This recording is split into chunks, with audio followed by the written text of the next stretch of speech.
یعنی کہ پہلے خدا نے ان پر رحم کیا، پہلے خدا نے ان کی نجات کا بندوبست کیا، پھر اس کے بعد جب خدا اپنے لوگوں کو نکال لایا، جب خدا نے مصریوں کو شکست دے دی اور اسرائیل کی ساری قوم یہ بیابان میں کوہ سینا پر خدا کے سامنے کھڑے ہو گئے، تب خدا نے ان کے ساتھ ایک عہد باندھا جس کو ہم کوہ سینا کا عہد کہتے ہیں۔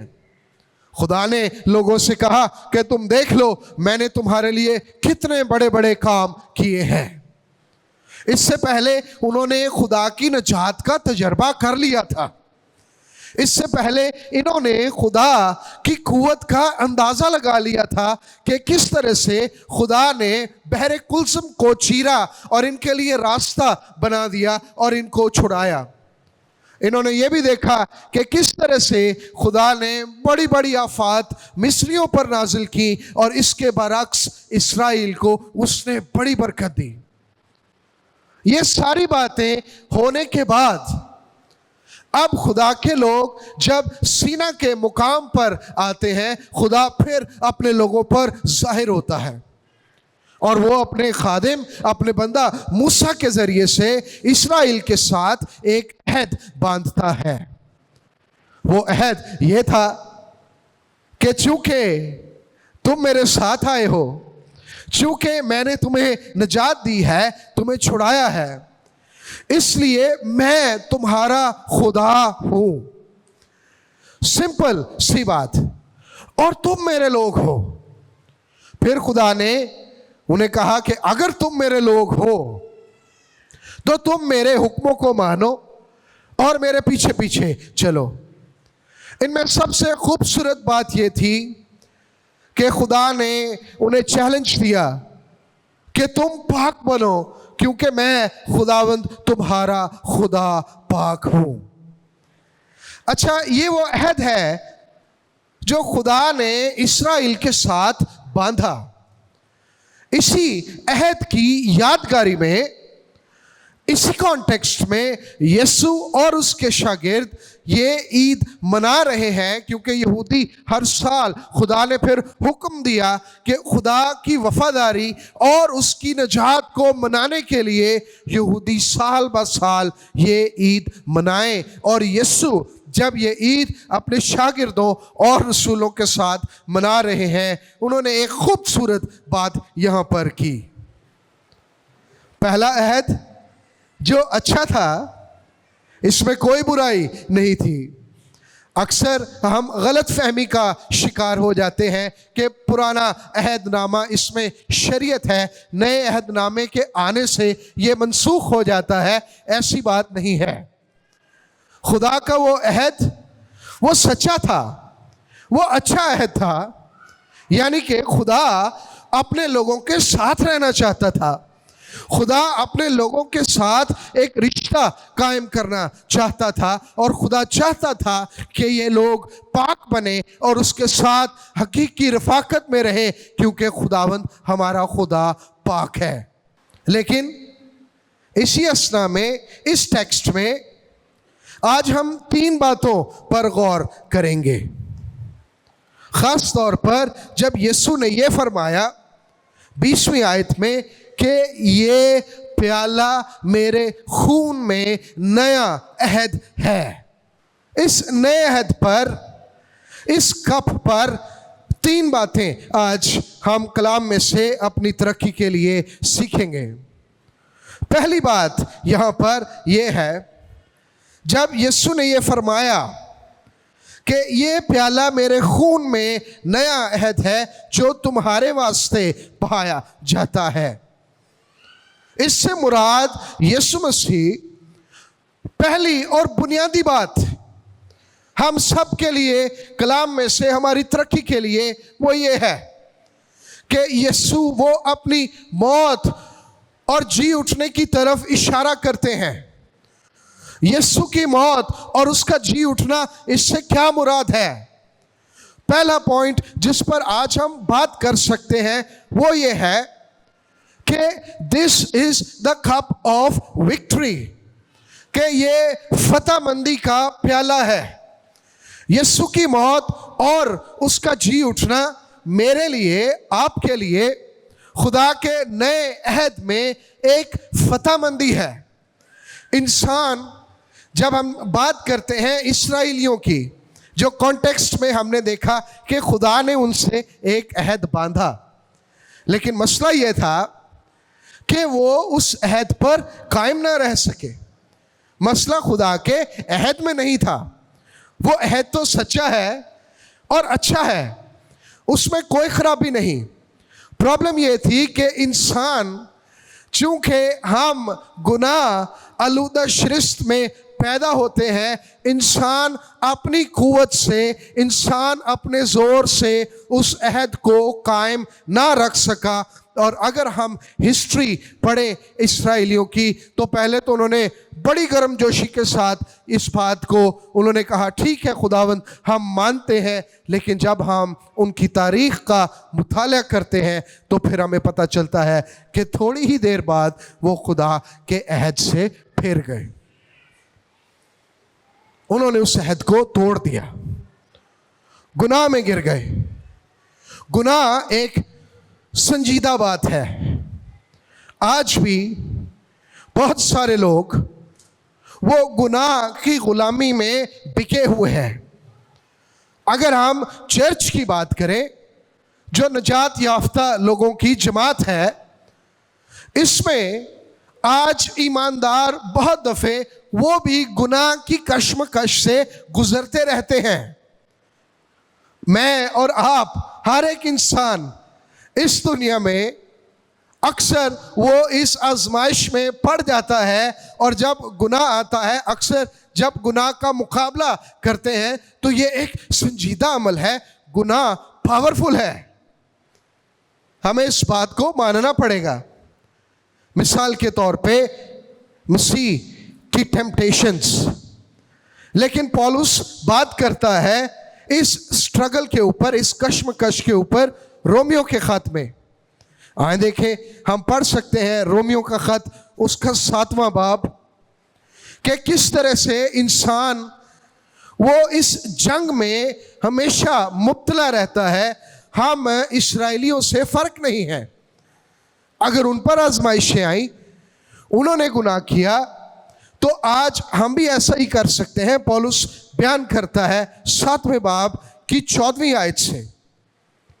رومیو کا خط اگر ہم دیکھیں تو یہ پورا سیکشن اس بارے میں بات کرتا ہے۔ وہ کہتا ہے کیونکہ ہم جانتے ہیں کہ شریعت تو روحانی ہے، مگر میں جسمانی اور گناہ کے ہاتھ بکا ہوا ہوں۔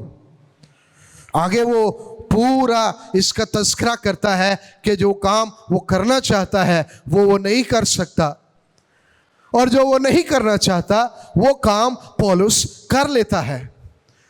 میرے عزیزو، یہ ہر ایک انسان کی جسمانی حالت ہے۔ جسمانی حالت میں ہم گناہ کی کشمکش سے جونجتے رہتے ہیں۔ آخر میں پولس یہ بات بھی کرتا ہے، اگر ہم 21ویں آیت سے دیکھیں تو وہ بتاتا ہے کہ غرض میں ایسی شریعت پاتا ہوں کہ جب نیکی کا ارادہ کرتا ہوں تو بدی میرے پاس موجود ہوتی ہے، کیونکہ باطنی انسانیت کی روح سے تو میں خدا کی شریعت کو بہت پسند کرتا ہوں، مگر مجھے اپنے اعضاء میں ایک اور طرح کی شریعت نظر آتی ہے، جو میری عقل کی شریعت سے لڑ کے مجھے اس گناہ کی شریعت کی قید میں لے آتی ہے جو میرے اعضاء میں موجود ہے۔ یعنی کہ وہ اپنی جسمانیت کی بات کر رہا ہے۔ 24ویں آیت میں اس کی یہ کشمکش اپنی بلندی پر پہنچ جاتی ہے، اور وہ ایک سوال کرتا ہے، ہائے میں کیسا کم وقت آدمی ہوں، اس موت کے بدن سے مجھے کون چھڑائے گا؟ بڑا ویلڈ کویسچن پولس پوچھ رہا ہے، ساری بات کی وضاحت کر کے وہ اس نتیجے پر پہنچتا ہے کہ انسان اپنی جسمانیت میں وہ گناہ کے ہاتھوں بکا ہوا ہے. اگر وہ خدا کے ساتھ چلنا بھی چاہے تو چلنا مشکل ہے. بائبل میں پرانے عہد نامے میں ہم نے دیکھا کہ خدا پاک ہے، خدا بدی کے ساتھ وہ سمجھوتا نہیں کر سکتا. خدا چاہتا ہے کہ میں اور آپ، اس کی کلیسیا جو اس کے عہد میں ہے، ہم پاک بنیں، لیکن اپنے کاموں سے، اپنی کوشش سے ہم پاک نہیں بن سکتے. اس لیے جب ہم نئے عہد کی بات کرتے ہیں تو نئے عہد میں پولس اس بات کا تذکرہ، وہ خلاصہ کرتا ہے. جب وہ یہ سوال پوچھتا ہے تو پھر آگے ہی 25ویں آیت میں وہ اس کا جواب بھی دے دیتا ہے. وہ یہ کہتا ہے کہ اپنے خداوند یسوع مسیح کے وسیلے سے خدا کا شکر کرتا ہوں. غرض میں خود اپنی عقل سے تو خدا کی شریعت کا، مگر جسم سے گناہ کی شریعت کا محکوم ہوں. پس اب جو مسیح میں ہیں ان پر سزا کا حکم نہیں. یہ نیا عہد ہے یسوع مسیح میں کہ آج انسان، خدا وہی عہد آپ کے ساتھ قائم کرنا چاہتا ہے جو اس نے کوہ سینا پر اسرائیل کے ساتھ قائم کیا. پرابلم یہ ہے کہ اس عہد میں خدا کے ساتھ چلنے کے لیے مجھے اور آپ کو پاک ہونا پڑے گا. اور میرے عزیزو، پہلا پوائنٹ جس کی طرف آج ہم سیکھنا چاہتے ہیں، توجہ مرکوز کرنا چاہتے ہیں، وہ یہ ہے کہ میں اور آپ ہم پاک بنتے ہیں سب سے پہلے یسوع مسیح کی قربانی، اس کی صلیب سے. لیکن اس کے بعد کہانی یہی ختم نہیں ہوتی.